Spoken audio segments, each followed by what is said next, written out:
Hello everyone. आज हम लोग पढ़ेंगे class 10 civics chapter 6 political parties और ये इस सीरीज़ का 7वां वीडियो है।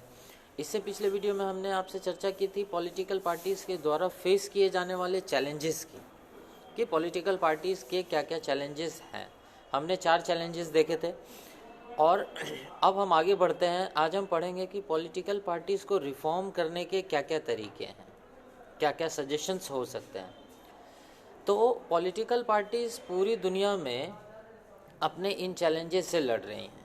सवाल ये उठता है कि उनको रिफॉर्म कैसे किया जाए। पूरी दुनिया के लोगों के मन में ये सवाल है कि उनके पॉलिटिकल पार्टीज़ में अगर ये प्रॉब्लम्स हैं तो इनको सॉल्व क्यों नहीं किया जा रहा। अगर सॉल्व करने की व्यवस्था हो रही है तो ऐसी क्या कमी है कि पॉलिटिकल पार्टीज़ इन व्यवस्थाओं को लागू नहीं कर रही।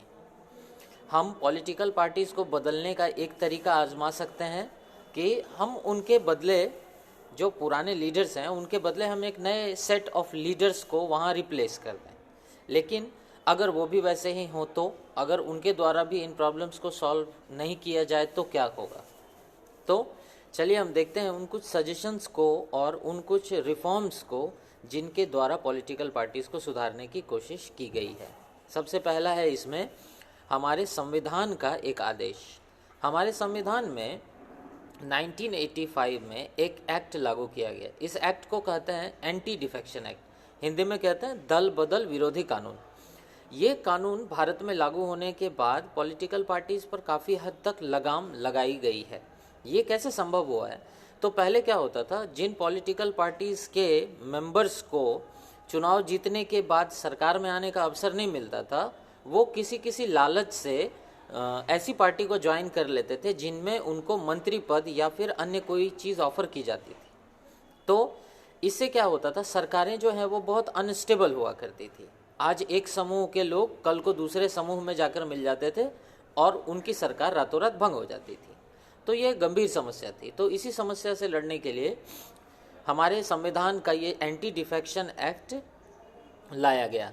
अब इस एंटी डिफेक्शन एक्ट के लागू होने के बाद अगर कोई कैंडिडेट किसी पार्टी के टिकट पर चुनाव लड़ता है और जीतता है और बिना पार्टी रिज़ाइन किए और उसका रिजिग्नेशन अप्रूव हुई अगर वो दूसरी पार्टी को ज्वाइन कर लेता है तो उसकी सीट खाली घोषित कर दी जाती है। मतलब उसका लेजिस्लेचर में जो सीट है वो वैकेंट डिक्लेयर कर दिया जाता है।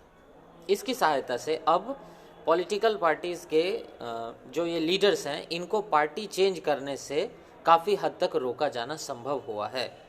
तो पहला था ये संविधान का ऑर्डर जिसको हम कहते हैं एंटी डिफेक्शन एक्ट। ये डिफेक्शन को कम करता है। अब पॉलिटिकल लीडर्स को वही मानना पड़ता है जो उनकी पार्टी के टॉप लीडर्स तय करते हैं। दूसरी व्यवस्था जो पॉलिटिकल पार्टीज़ को सुधारने के लिए की गई है वो है सुप्रीम कोर्ट का ऑर्डर। हमारी सुप्रीम कोर्ट ने ये कंपलसरी कर दिया है कि अब अगर आप चुनाव लड़ना चाहते हैं तो आपको एक शपथ पत्र, जिसको हम इंग्लिश में एफिडेविट कहते हैं, ये आपको नॉमिनेशन फॉर्म के साथ जमा करना कंपलसरी है।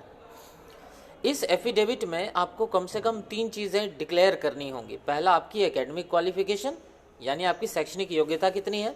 इसके बाद ये डिक्लेयर करना होगा कि आपके खिलाफ क्रिमिनल चार्जेस कितने हैं। और तीसरा, आपके पास एसेट्स एंड लाइबिलिटीज़ कितनी है, यानी संपत्ति कितनी है और आपके ऊपर कर्ज कितना है। ये सारी इन्फॉर्मेशन जब कैंडिडेट्स के द्वारा सबमिट कर दी जाती है तो इन इन्फॉर्मेशंस को पब्लिकली पब्लिश कर दिया जाता है ताकि लोग कैंडिडेट्स के बारे में और इन्फॉर्मेशन हासिल कर सकें और तब वो अपना वोट किसको देना है ये तय कर सकें। तो ये दूसरी व्यवस्था थी जिसकी सहायता से पॉलिटिकल पार्टीज़ को अंकुश लगाया गया है।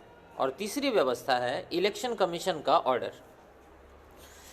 इलेक्शन कमीशन ने कंपलसरी कर दिया है कि जितनी भी पॉलिटिकल पार्टीज़ हैं वो हर साल अपना income tax return election commission के पास सबमिट करें और पब्लिकली भी इसको अनाउंस करें ताकि पॉलिटिकल पार्टीज़ के टोटल एक्सपेंडिचर का, इनकम और एक्सपेंडिचर का ब्यौरा सरकार के पास भी हो सके और जनता के पास भी हो सके। हालांकि ये जो 3 रूल्स हैं, इन तीनों रूल्स को बहुत सारी पॉलिटिकल पार्टी के लीडर्स बाईपास करने की भी कोशिश करते हैं, लेकिन कम से कम इन 3 प्रयासों से ये तो संभव हुआ है कि पॉलिटिकल पार्टीज़ को जो भी उनके चैलेंजेस हैं उन चैलेंजेस से लड़ने में थोड़ी बहुत तो सहूलियत मिली। तो ये थे वो 3 प्रोविजंस जिन प्रोविजंस की सहायता से पॉलिटिकल पार्टीज़ को सुधारा जा रहा है। अब हम आगे 3 सजेशंस सुनते हैं, जिन सजेशंस की सहायता से पॉलिटिकल पार्टीज़ को और बेहतर बनाया जा सकता है। इसमें से पहला सजेशन है, पॉलिटिकल पार्टीज़ के अंदर एक इंटरनल कॉन्स्टिट्यूशन बनाने के लिए एक कानून पास किया जाना चाहिए। ये सजेशन है, ध्यान दें। इससे पहले जो हमने तीनों बताए ये नियम है, ये लागू हैं हमारे देश में, कॉन्स्टिट्यूशनली अप्रूव्ड हैं ये। और अभी जो हम डिस्कस कर रहे हैं ये सजेशंस हैं, ये पॉलिटिकल पार्टीज़ को दिए जा सकते हैं।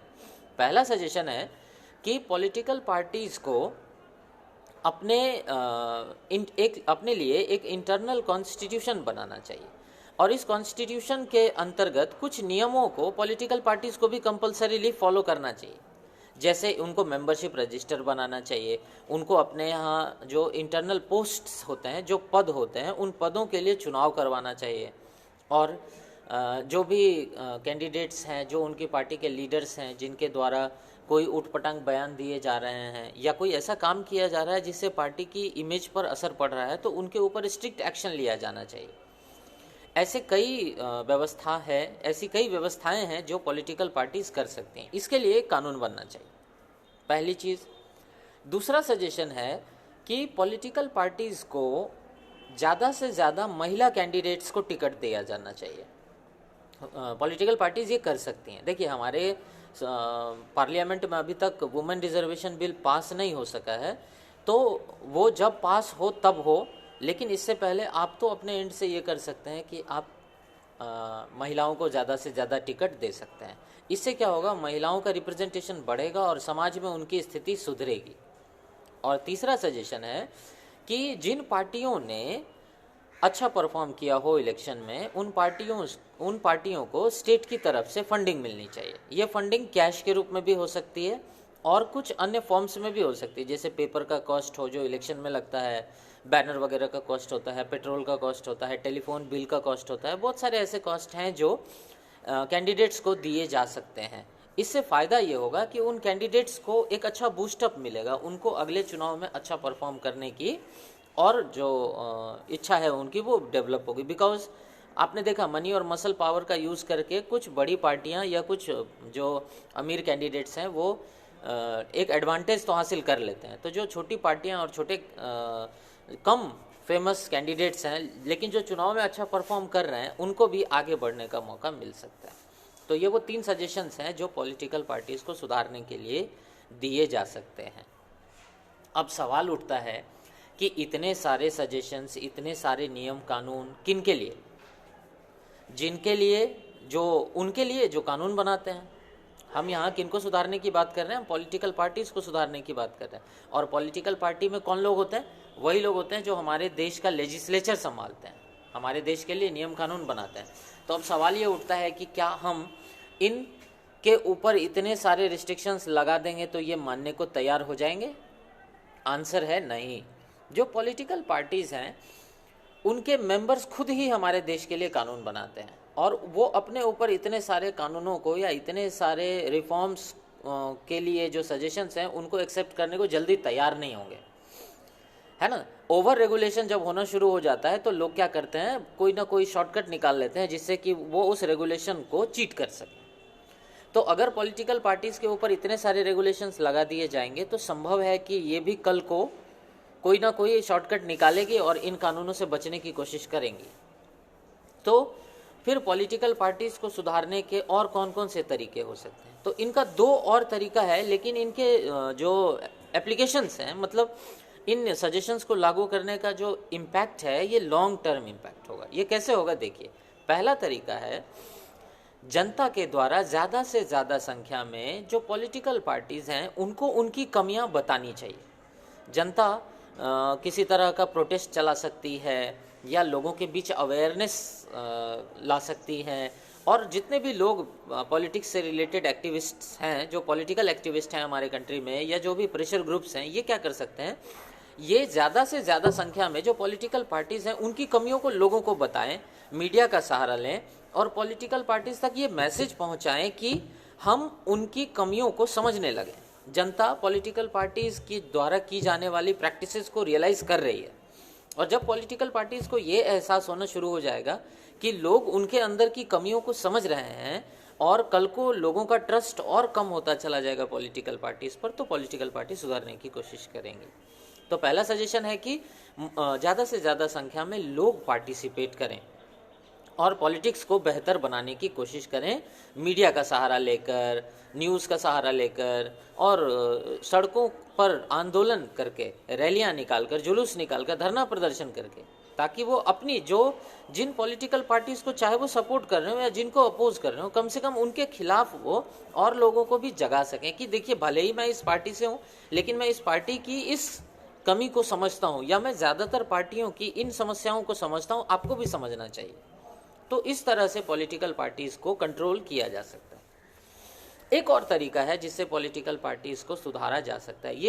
ये जो तरीका है ये कैसे होगा? ये होगा कि जब ज़्यादा से ज़्यादा संख्या में लोग पॉलिटिकल पार्टीज़ ज्वाइन करें और अपने अच्छे विचार उन पॉलिटिकल पार्टीज़ में प्रमोट करें।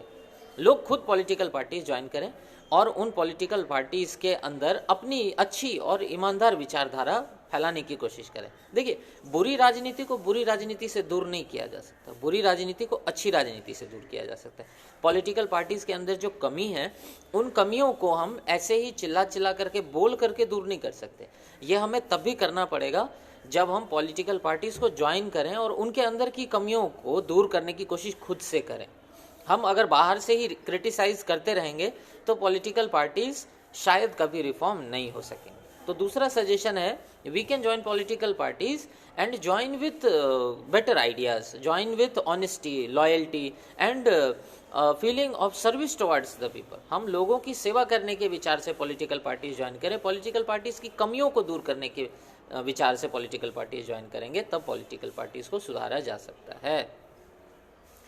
तो आज हमने चर्चा की वो 3 नियम, जिन नियमों से पॉलिटिकल पार्टीज़ के चैलेंजेस को दूर करने की कोशिश की गई है, और 3 सजेशंस दिए और 2 ब्रॉडर मीनिंग वाले सजेशंस दिए जिनसे पॉलिटिकल पार्टीज़ को सुधारा जा सकता है।